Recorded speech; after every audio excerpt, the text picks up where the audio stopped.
Hey guys. I'm back with part 3 of What If Naruto Was Born with the Rinnegan. Hit like and subscribe if you like this one. Let's start.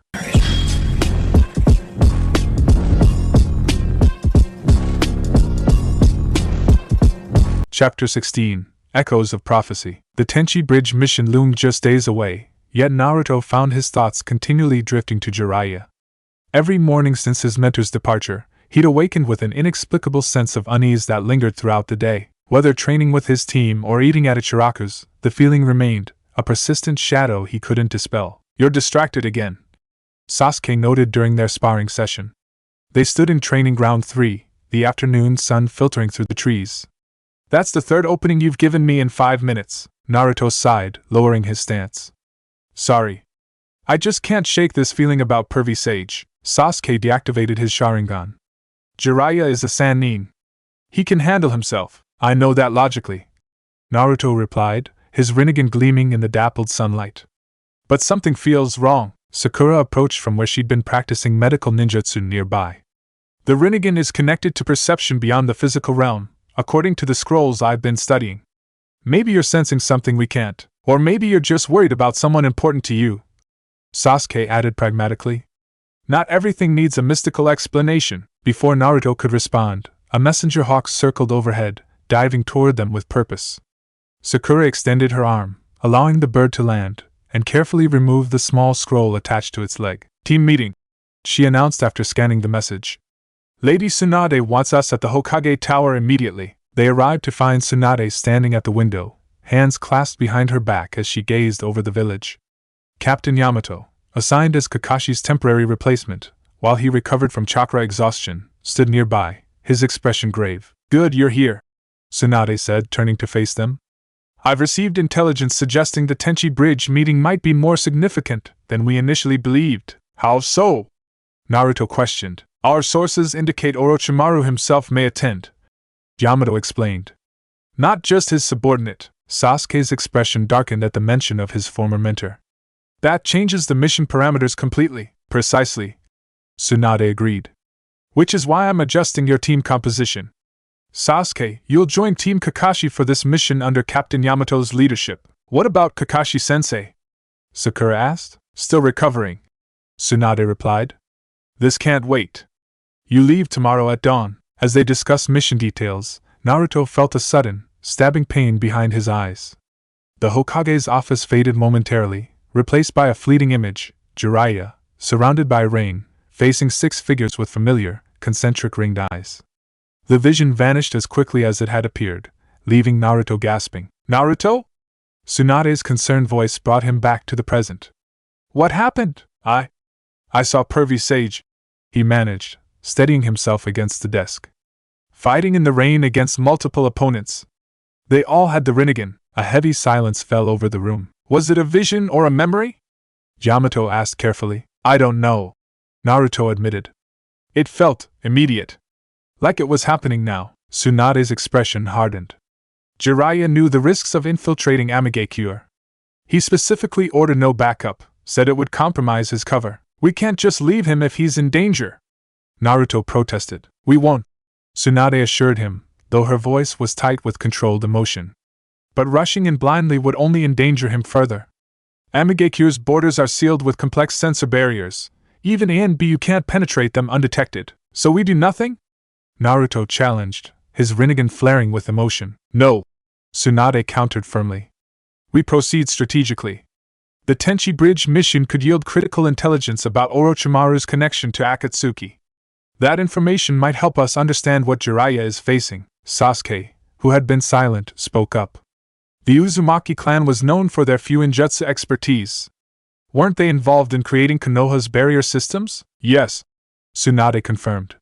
"Why?" "Because Naruto might have inherited more than just their chakra reserves," Sasuke explained. "The Rinnegan amplifies natural affinities. If Naruto has an untapped talent for sensing and barrier techniques, I might be able to locate Jiraiya through Amigakure's defenses." Naruto finished, catching on. Tsunade considered this. "It's possible. But developing such skills takes time we don't have before the Tenchi Bridge meeting." She straightened, decision made. "Complete your current mission first. When you return, We'll explore this possibility with the village's sealing experts. Though frustrated, Naruto recognized the logic in her approach. Fine. But if I have another vision, report it immediately, Tsunade instructed.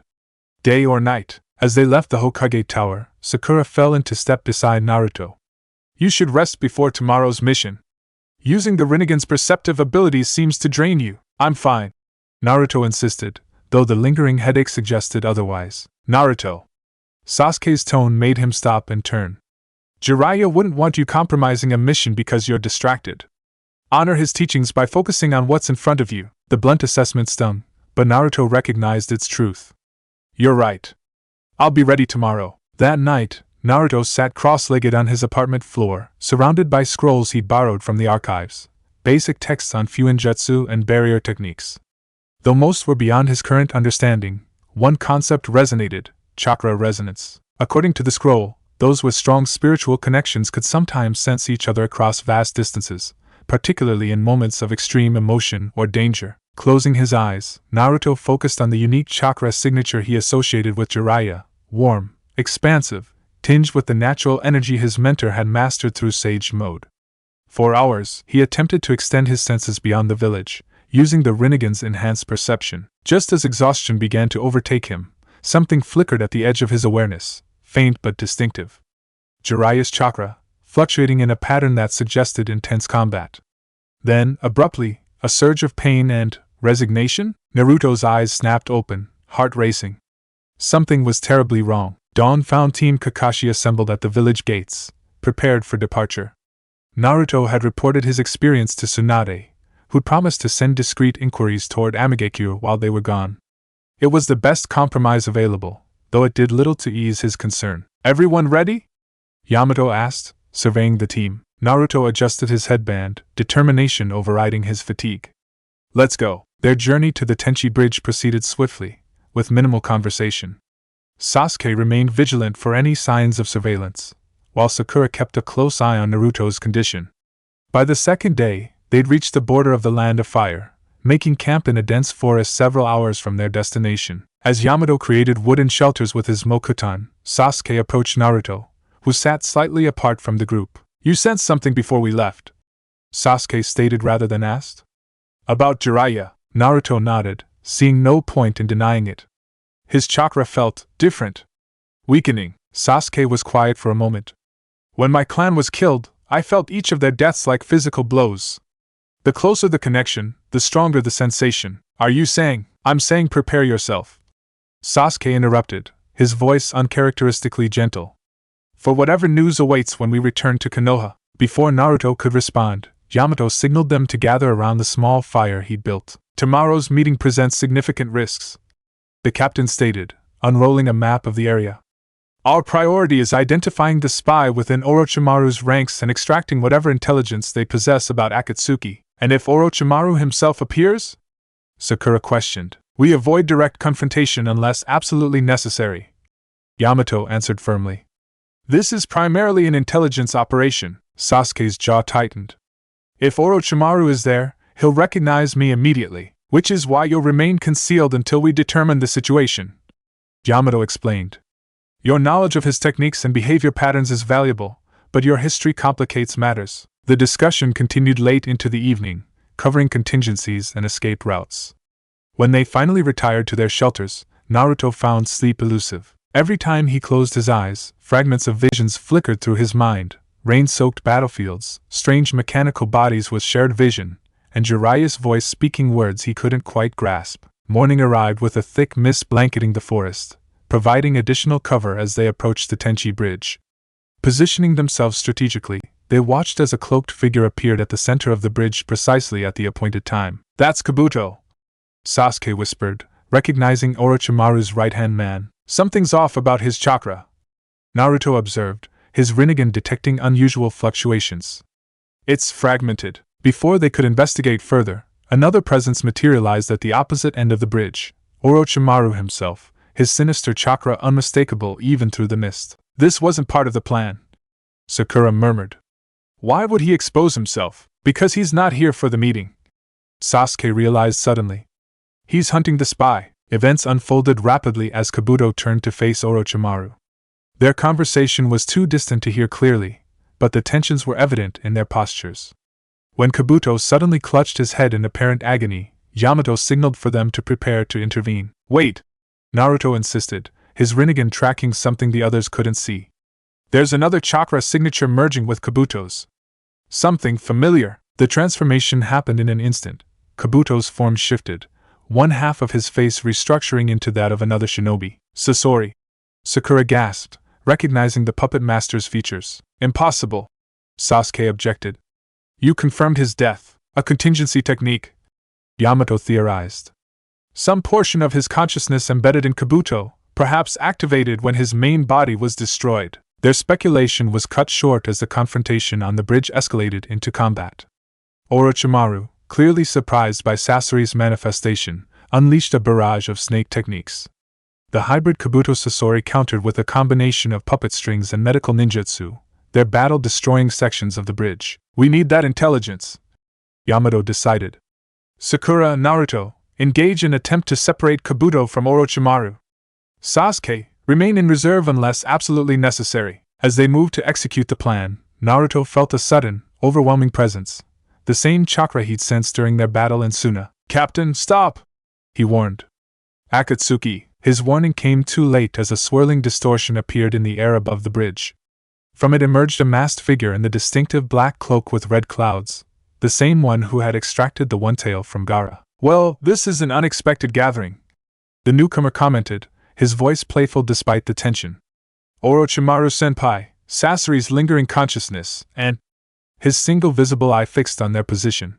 Konoha shinobi spying from the shadows, including the Nine-Tails Jinchuriki with those fascinating eyes." Their cover blown, Yamato signaled the team to emerge. "Identify yourself," he demanded of the Akatsuki member. "Me? I'm nobody important," the masked man replied with exaggerated humility. "You can call me Toby. I'm just here to collect what belongs to Akatsuki, the spy," Naruto realized. "Precisely," Toby confirmed cheerfully. "Though it seems Orochimaru-senpai had similar intentions." Orochimaru's serpentine eyes narrowed. "You're not the fool you pretend to be," he observed. "That mask, and that space-time ninjutsu, perceptive as always," Toby acknowledged, his demeanor shifting subtly. "But then, you were always too curious for your own good. It's why you had to leave our organization." The implications of this exchange weren't lost on Team Kakashi. This Toby figure appeared to hold significant rank within Akatsuki, despite his eccentric behavior. Before anyone could react further, Kabuto/Sasori suddenly collapsed, clutching his head as the two consciousnesses within him battled for control. Taking advantage of the distraction, Toby vanished, reappearing instantly beside the struggling man and placing a hand on his shoulder. "I'll be taking this valuable asset," he announced. "So much knowledge about both Orochimaru's operations and Sasori's spy network. Quite the intelligence goldmine. I won't allow it," Orochimaru hissed, launching an attack. What followed was chaos. Orochimaru's techniques passed harmlessly through Toby as if he were intangible. Yamato attempted to trap the Akatsuki member with his Mokuton, only for the wood to phase through him similarly.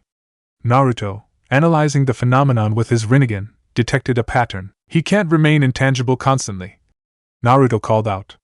"There's a split-second vulnerability when he attacks or transports something." Testing this theory, Naruto launched a coordinated assault with his shadow clones, forcing Toby to solidify briefly to counter. In that moment, Sasuke struck with Chidori, grazing Toby's mask and creating a fracture that revealed a glimpse of a Sharingan eye. "Impossible!" Sasuke breathed, momentarily stunned by the revelation. Toby leaped back, touching his damaged mask. "How interesting," he remarked, all playfulness gone from his voice. "The Rinnegan and the Sharingan working in tandem.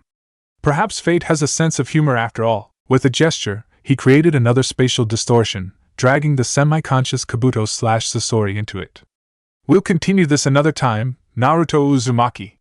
After all, I have plans for those eyes of yours." "Wait!" Naruto shouted, lunging forward with the Deva Path's attractive force. "Who are you? What do you know about the Rinnegan?" For a brief moment, their eyes connected, Rinnegan meeting Sharingan, and Naruto experienced a disorienting flash of images, a battlefield strewn with bodies, a young Uchiha being crushed by a boulder, a gift of an eye, and an orange mask being crafted. "You saw something, didn't you?" Toby observed. "The Rinnegan truly is remarkable. But incomplete understanding is dangerous, Naruto-kun. Answer me! Naruto demanded. Are you connected to pain? To what happened to Jiraiya? At the mention of Jiraiya, Toby paused. Your master's fate troubles you. As it should. His voice lowered, becoming almost sympathetic. Pain has never been defeated. Even the legendary Sannin was no match for the power of the Rinnegan, especially wielded by one who mastered it long before you were born. The implication struck Naruto like a physical blow. You're lying, he whispered, though doubt crept into his heart. Am I? Toby challenged. Ask yourself why you can no longer sense his chakra. With those parting words, Toby disappeared into the spatial vortex, taking Kabuto/Sasori with him. Orochimaru, realizing his objective was lost, cast a contemplative look at the Konoha team before dissolving into snakes and retreating. The silence that followed was deafening. Naruto stood frozen, Toby's words echoing in his mind. It couldn't be true, and yet he hadn't been able to sense Jiraiya's chakra since that final, fading pulse. We need to return to Konoha immediately, Yamato decided, breaking the silence. This encounter changes everything. The journey back was a blur for Naruto. His teammates respected his silence, though Sakura occasionally checked on him with concerned glances. Sasuke remained unusually close, perhaps understanding better than most the weight of potential loss. They arrived at Konoha's gates 3 days later to find Shizen waiting for them, her expression confirming what Naruto already feared. Lady Tsunade requests your presence immediately, she informed them solemnly. In the Hokage's office, Tsunade stood with her back to the door, a familiar scroll spread across her desk. When she turned to face them, her eyes were rimmed with red, though her composure remained intact. Jiraiya sent this with his last summoning before his chakra signature disappeared from our sensing network, she explained without preamble. It contains critical intelligence about pain and the leadership of Akatsuki. He's really gone, isn't he? Naruto asked quietly. Tsunade didn't answer directly. The scroll mentions 6 bodies, all sharing the Rinnegan, controlled by a single consciousness. Jiraiya identified the primary controller as Nagato, his former student. The same vision I had, Naruto confirmed hollowly. There's more, Tsunade continued, her professional demeanor barely concealing her grief. Jiraiya discovered evidence suggesting Akatsuki's true leader might be someone else, someone manipulating events from the shadows. Someone connected to the Uchiha clan. Sasuke stiffened. The masked Akatsuki member? He had a Sharingan. He called himself Toby, Naruto added. But Orochimaru seemed to recognize him as someone significant. Tsunade nodded grimly. Jiraiya's final message included a theory that this individual might be connected to the attack 16 years ago, the night the Nine Tails was unleashed on Konoha. The implications hung heavy in the air. There's one more thing, Tsunade said, her voice softening slightly as she looked at Naruto. A personal message for you. She handed him a small toad figurine carved from wood, simple but crafted with evident care. Attached was a note in Jiraiya's unmistakable handwriting. For the child of prophecy. The story continues. Something inside Naruto broke and reformed in that moment, grief transforming into resolve. The Rinnegan, often described as the eyes that saw the truth of creation, seemed to gain new clarity as he looked up at his teammates and the Hokage. Pervy Sage believed I was meant to bring peace to the shinobi world, he stated, his voice steady despite his pain. He died pursuing that same goal. I won't let his sacrifice be meaningless. What are you saying? Sakura asked gently. I'm saying it's time I fully embraced what these eyes mean, Naruto answered, the Rinnegan gleaming with purpose. Pain, Toby, Akatsuki, they're all part of a cycle of hatred that's continued since the Sage of Six Paths time. If the Rinnegan created the cycle, then maybe it's meant to end it too. Tsunade studied him carefully. What do you propose? Train me, Naruto requested. Not just in combat techniques, but in everything Jiraiya was investigating. The prophecy, the connection between the Rinnegan and the tailed beasts, the true history of shinobi. If I'm going to face pain in this masked Uchiha, I need to understand what we're really fighting for. For the first time since they'd entered, Tsunade's expression softened with a hint of pride. That sounds exactly like something that foolish, brilliant man would say. She straightened, Hokage once more. Very well. Starting tomorrow, you'll begin specialized training under multiple instructors. But tonight, her voice gentled, tonight remember him as he'd want to be remembered. Later that evening, the original members of Team 7 gathered on Hokage Mountain, sharing stories of their interactions with Jiraiya as sake cups were filled and emptied under the stars. Even Sasuke, who had known the Sannin least, contributed observations about the man's unconventional wisdom. As midnight approached, Naruto stood at the edge of the fourth Hokage's stone head, gazing out over the village his father had died protecting and his mentor had loved despite its flaws. "I'll make it right," he promised quietly. "Whatever it takes, I'll find the answer you believed in." The wind carried his words away, but somewhere in the space between stars, Naruto imagined Jiraiya was listening, and smiling that confident, irreverent smile that had guided him through so many challenges. The path ahead remained uncertain, but one thing was clear: the prophecy had entered its next chapter, and Naruto Uzumaki, Jinchuriki of the Nine Tails and bearer of the Rinnegan, would write its conclusion. Chapter 17, Paths of Knowledge. Dawn broke over Konoha with muted colors, reflecting the somber mood that had settled over the village following news of Jiraiya's fall. For Naruto, who had barely slept, the rising sun marked not just a new day but the beginning of a different approach to his training and purpose. He arrived at the Hokage Tower to find an unexpected assembly waiting in Tsunade's office: Kakashi, still showing signs of recovery but standing alert; Shikamaru, representing his father's intelligence division; Yamato, and most surprisingly, Hinata Hyuga. "Good you're here," Tsunade acknowledged, gesturing him in. "We've developed a comprehensive training regimen based on Jiraiya's notes and our current understanding of the Rinnegan. Each person in this room will oversee a different aspect." "Hinata?" Naruto questioned, surprised by her presence. The Hyuga heiress stepped forward, her confidence having grown considerably since their academy days. "The Byakugan and Rinnegan share certain perceptive qualities," she explained. "Lady Tsunade believes my family's techniques might help you develop your visual prowess more efficiently. Specifically," Kakashi added, "your ability to perceive and interact with chakra networks. The Hyuga clan's gentle fist style is the most refined chakra manipulation technique in the village." Tsunade nodded. "Shikamaru will coordinate intelligence gathering on Akatsuki while you train. Every piece of information about Pain, this Toby character, and their objectives will be analyzed for patterns we can exploit." "And me?" Naruto asked, noting the methodical approach they were taking. "You," Tsunade stated firmly, "will divide your time between 4 training areas: chakra perception and manipulation with Hinata, advanced Fuinjutsu with specialized ANBU instructors, tactical applications of the Rinnegan's 6 paths with Kakashi and Yamato, and—" she paused. "Direct communication with the Nine Tails." The last component drew surprised looks from everyone except Kakashi, who had clearly been part of that particular planning discussion. "The Nine Tails?" Naruto questioned. "You want me to talk to it?" Jiraiya's final notes suggested the Rinnegan might grant you unique influence over the tailed beasts, Tsunade explained. "If Akatsuki is collecting them for some larger purpose, understanding your connection to the Nine Tails could be crucial." "It's not without risks," Kakashi cautioned. "But we'll use a specialized sealing chamber designed to contain any potential chakra leakage." Naruto absorbed this information, momentarily overwhelmed by the comprehensive approach. Yet beneath the complexity, he recognized the underlying message. They were treating him not as a genin or even a chunin, but as a strategic asset vital to Konoha's, perhaps the world's, survival. "When do we start?" he asked simply. "No," Tsunade replied. "But first, this belongs to you." She handed him a weathered scroll sealed with the spiral symbol of the Uzumaki clan. "Jiraiya recovered this years ago from the ruins of Yuzushiogakure. He intended to give it to you when he felt you were ready to understand your maternal heritage." Naruto accepted the scroll reverently, recognizing its significance. "Thank you. Study it carefully," Tsunade advised. "The Uzumaki were unparalleled Fuinjutsu masters for a reason.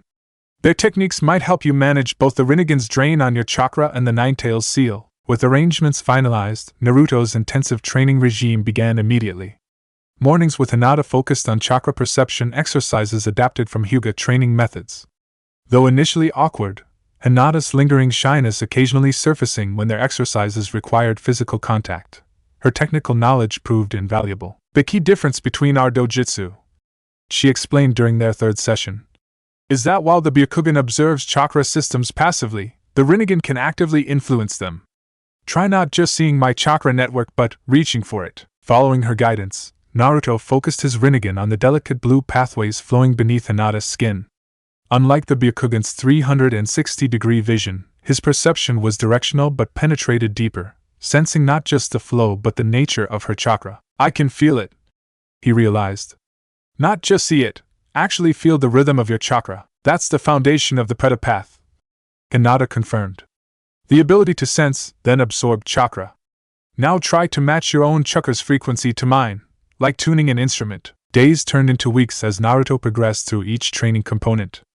Afternoons found him with ANBU Fuinjutsu specialists, learning the complex relationship between symbols, intent, and chakra manipulation that had made the Uzumaki clan both revered and feared. Your natural chakra reserves give you advantages most seal masters would envy, his masked instructor noted. But precision matters more than power in Fuinjutsu. One misplaced stroke could be catastrophic. Evenings were dedicated to tactical training with Kakashi and Yamato, focusing on combat applications of the Rinnegan's abilities.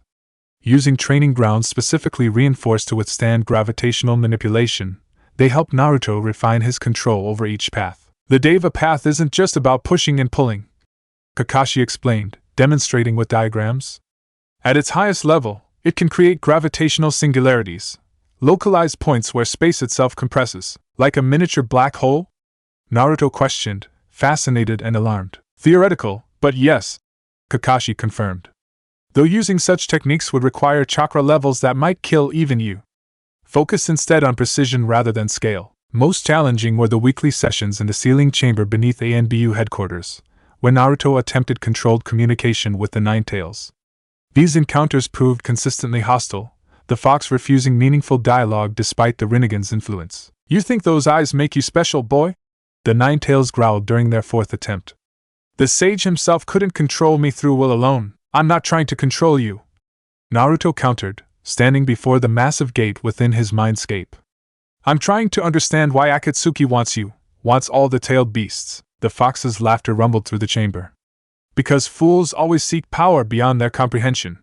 The same reason your precious village sealed me inside you. Despite these frustrations, Naruto persisted, sensing there was crucial information the Nine Tails possessed but wouldn't willingly share. Between training sessions, he studied the Uzumaki scrolls Tsunade had provided, discovering techniques that complemented his evolving abilities.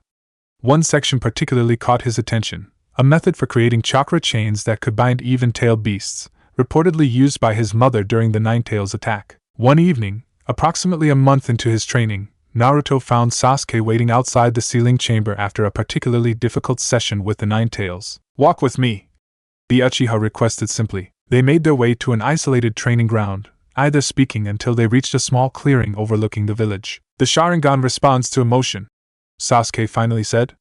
Particularly loss. The greater the pain, the more powerful the eye becomes. Naruto glanced at him, confused by this opening. Okay, I've been researching dojutsu connections since our encounter with Toby, Sasuke continued.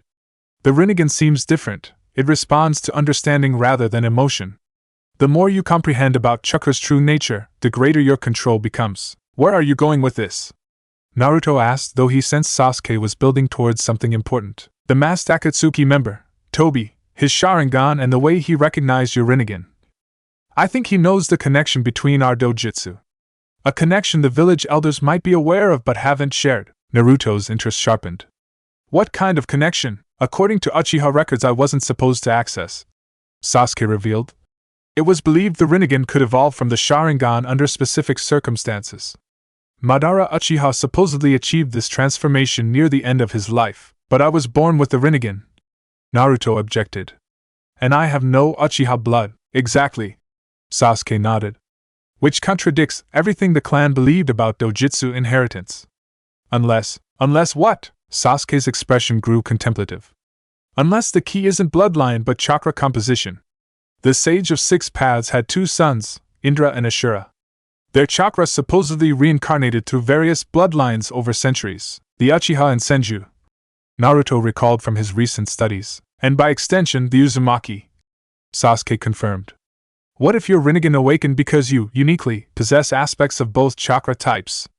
The Nine Tails Jinchuriki status might have been the catalyst, but the potential was there because of who you are. The theory resonated with fragments Naruto had gleaned from ancient texts and Jiraiya's notes. If that's true, then our teamwork against Toby wasn't coincidental. The Sharingan and Rinnegan are complementary. Precisely, Sasuke agreed. Which is why I'm proposing we train together, specifically on coordinated techniques that combine our dojutsu abilities. The offer surprised Naruto, particularly coming from someone typically so independent. You're suggesting a partnership, a tactical alliance? Sasuke corrected, though a hint of amusement touched his expression. Against opponents like Pain and Toby, individual strength won't be sufficient. We need synchronized techniques that amplify our respective abilities. Before Naruto could respond, an ANBU messenger appeared beside them. Uzumaki Naruto, Uchiha Sasuke, your presence is requested for an emergency council meeting. They exchanged concerned glances before following the messenger to the Hokage Tower, where they found the council chamber filled with jonin and clan heads. Tsunade sat at the head of the table, her expression grave as she gestured for them to take seats. Intelligence has confirmed Akatsuki movements toward multiple Jinchuriki, she announced without preamble. The 4 tails and 5 tails have already been captured. The 7 tails Jinchuriki, Fu of Takigakure, has requested asylum in Konoha following an unsuccessful attempt on her life. Murmurs spread through the assembled shinobi. Furthermore, Tsunade continued, we've intercepted communications suggesting Pain intends to personally lead an assault on Konoha in the near future, with the explicit goal of capturing the 9 tails. How soon? Shikaka Nara questioned. Intelligence suggests within 2 months. Tsunade replied. Possibly sooner if their other operations conclude quickly. We should evacuate Naruto. Koharu Yudatane, one of the village elders, proposed. If he's their target, removing him from the village would accomplish nothing except leaving us without one of our strongest defenders. Tsunade interrupted firmly. Naruto stays. We fortify the village and prepare for unprecedented assault, the elder frowned. With all due respect, Hokage-sama, one Jinchuriki, even with the Rinnegan, cannot stand against the combined might of Akatsuki. He won't stand alone. Sasuke interjected, surprising many with his unsolicited contribution. The Uchiha clan pledges its full support in the village's defense. Given that the clan currently consisted of Sasuke alone, some might have found the declaration amusing. No one laughed. The statement's significance lay not in numbers but in the symbolic unity it represented, the inheritor of the Uchiha legacy standing publicly with Konoha and its Jinchuriki. Naruto noted with interest how the room's dynamics shifted following Sasuke's proclamation. Other clan heads followed with their own pledges of support, and discussions turned toward practical defense strategies rather than evacuation plans. We have 2 objectives, Tsunade summarized as the meeting progressed. Protect the village and its people, and neutralize the Akatsuki threat, particularly Pain. To accomplish this, we'll implement a multi-layered defense system incorporating both traditional barriers and new techniques developed specifically to counter Rinnegan abilities. She turned to Naruto. Your training has shown promising results. How close are you to fully implementing the intelligence from Jiraiya's final message? I've identified 5 of the 6 paths Pain utilizes, Naruto reported, moving to the strategic map at the center of the table. Each corresponds to a different aspect of the Rinnegan's power, channeled through separate bodies that share visual connectivity. He marked locations on the map. Based on the ceiling arrays we've developed, we should be able to disrupt their shared vision temporarily, creating blind spots we can exploit. The challenge will be separating the paths to prevent their coordinated defense. And the masked Akatsuki member? Hamura Mitokado, another elder, questioned. His space-time ninjutsu appears limited by duration and physical contact requirements. Sasuke answered. During our encounter, we observed a 5-second maximum for his intangibility, followed by a brief vulnerability window. The strategic discussion continued deep into the night, establishing evacuation protocols, defensive positions, and counteroffensive strategies. When they finally adjourned, dawn was approaching. As Naruto left the council chamber, Tsunade called him back. A moment, Naruto. When they were alone, she retrieved a sealed box from a hidden compartment in the wall. This belonged to your father, she explained, opening it to reveal a distinctive 3-pronged kunai. The Flying Thunder God technique was his signature jutsu, perhaps his greatest achievement as a shinobi. Naruto stared at the kunai, feeling the weight of its significance. You want me to learn it? I want you to adapt it, Tsunade clarified. The principle behind it, instantaneous space-time manipulation through seal formulas, might be enhanced by the Rinnegan's properties. If successful, it could provide a counter to Toby's teleportation abilities, but no one's been able to replicate the force technique completely. Naruto noted, having studied the village's attempts to preserve the legendary jutsu. No one with the Rinnegan has tried, Tsunade countered. And no one with your particular heritage. Your chakra control has improved dramatically under Hinata's guidance. If anyone can adapt this technique for the coming conflict, it's you. Accepting the kunai and accompanying scrolls, Naruto felt the culmination of his training pathways converging: Fuinjutsu, chakra manipulation, Rinnegan abilities, and now his father's legacy technique. The preparations for Pain's arrival were accelerating beyond what he'd anticipated. "There's one more thing," Tsunade added, her expression softening slightly. "Jiraiya left most of his possessions to you. His apartment has been sealed since the confirmation of his—" She paused, still struggling with the finality. "His death. Whenever you're ready, the key is yours." Naruto nodded, unable to find adequate words. The grief remained raw, but increasingly it fueled his determination rather than paralyzing him. The following weeks transformed Konoha into a fortress. Barrier teams reinforced the village's perimeter with specialized seals designed to detect and potentially disrupt Rinnegan abilities. The civilian evacuation plan was refined and practiced, ensuring non-combatants could reach underground shelters within minutes of an alarm. Naruto divided his time between intensive training with Sasuke on their coordinated techniques, working with Fuinjutsu specialists on adapting the Flying Thunder God, and consulting with defense teams on counter-strategies for each of Pain's paths. Progress with the Ninetales remained frustratingly limited until, during their 7th session, Naruto tried a different approach. "What was the Sage of Six Paths to you?"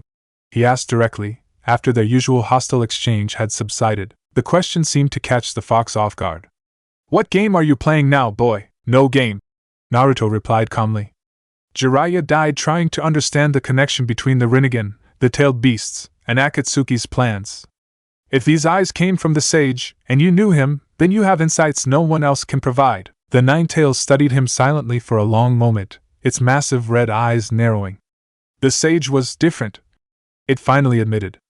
"Unlike the power-hungry humans who came after.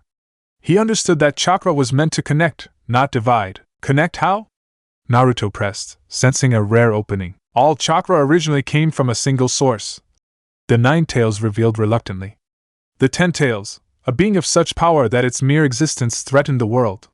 The sage defeated it, became its Jinchuriki, and near the end of his life, separated its chakra into 9 entities, us, the tailed beasts." This aligned with fragments in Jiraiya's notes, but hearing it directly from one of the 9 created entities held different weight. "And Akatsuki wants to reverse that process? Recombine you into the Ten-Tails? Not just recombine," the fox growled. "They seek to control that power through the Rinnegan, to become as gods. But they understand nothing of the true devastation they would unleash." For the first time in their interactions, Naruto sensed something beyond anger and resentment from the Ninetales, genuine concern, perhaps even fear. "What happens if they succeed?" The massive creature leaned closer to the seal gate. "The end of the world as you know it. The Ten-Tails isn't merely powerful, it's primordial chaos given form. Only the sage could control it, and only through the purest understanding of chakra's nature. And that's what these eyes represent?" Naruto questioned, motioning to his Rinnegan. "The sage's understanding? His vision," the Ninetales corrected. "But vision without wisdom is merely enhanced sight. You have his eyes, but that doesn't mean you have his insight." The criticism stung, but Naruto recognized its truth. He had been focusing on mastering techniques without fully grasping their philosophical underpinnings, the very wisdom Jiraiya had tried to impart throughout his teaching. As if sensing this realization, the Ninetales offered something unexpected, not friendship, but a tentative alignment of interests. "Pain believes himself the reincarnation of the sage, entitled to wield power he cannot comprehend. Proving him wrong might be the only thing we agree upon. Then help me," Naruto proposed. "Not just with chakra, but with knowledge. You've existed for centuries, seen civilizations rise and fall.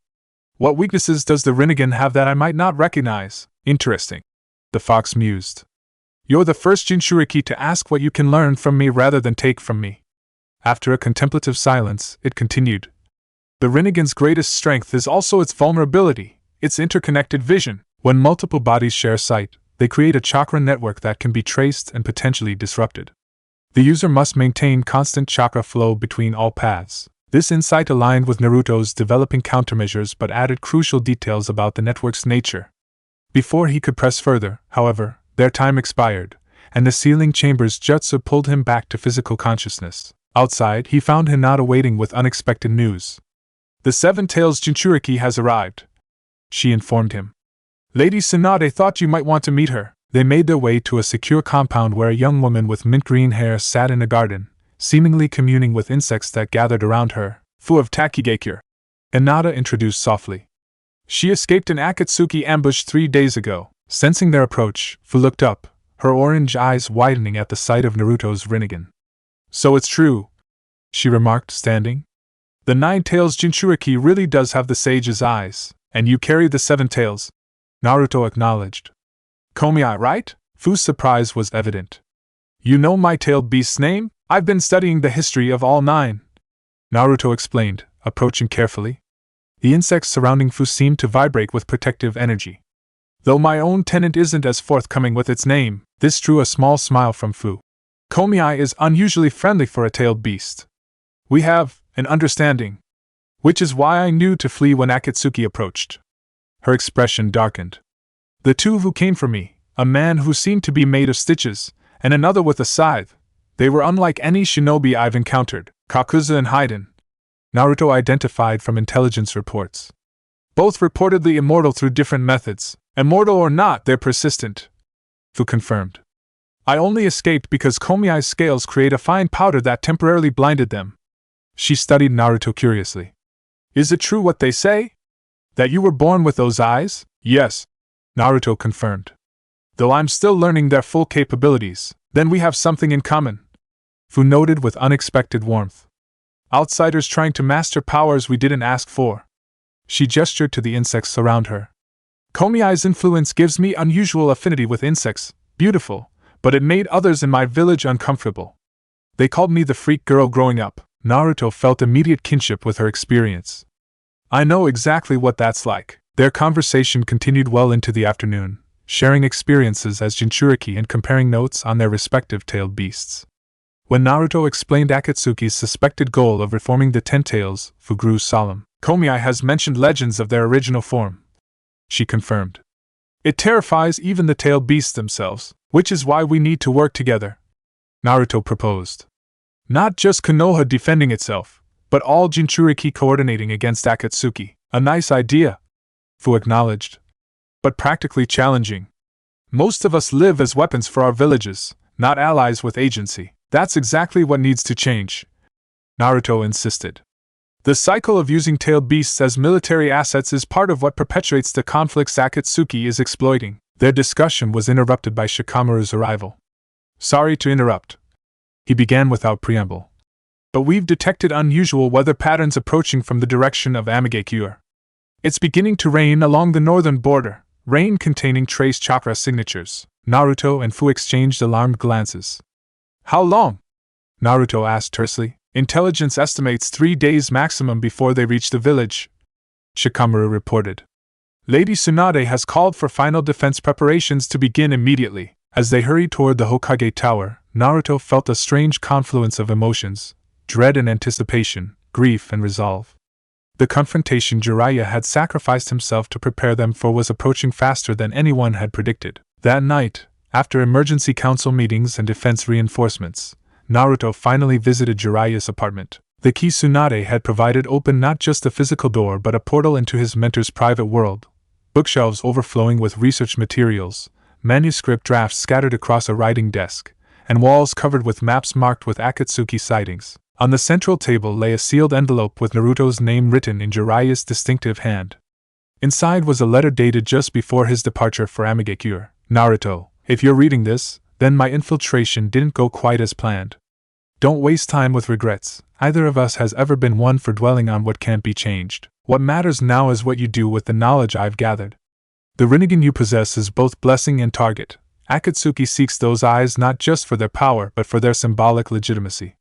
The masked figure behind their organization believes the Rinnegan grants divine authority to remake the world according to his vision. But here's what he doesn't understand, what perhaps I failed to emphasize enough during our training. The true power of the Rinnegan isn't in its techniques but in its perspective. The ability to see beyond immediate conflicts to the connections that bind all things. Remember our conversations about breaking cycles? That's the real challenge before you. Not just defeating Pain or Akatsuki, but addressing the fundamental imbalances that allow organizations like theirs to arise generation after generation. You've always had a gift for changing people, Naruto. Those eyes simply amplify what was already your greatest strength, seeing the best in others even when they can't see it themselves. I've left my research notes, organized in the sealed scrolls beside my desk. They contain everything I've learned about the Sage of Six Paths, the tailed beasts, and the true history behind the shinobi world's conflicts. Study them, but trust your instincts above all. One final piece of advice from your imperfect teacher: power without purpose becomes tyranny. Purpose without compassion becomes fanaticism. You possess extraordinary power, Naruto. Anchor it in both clear purpose and boundless compassion. The story continues through you now.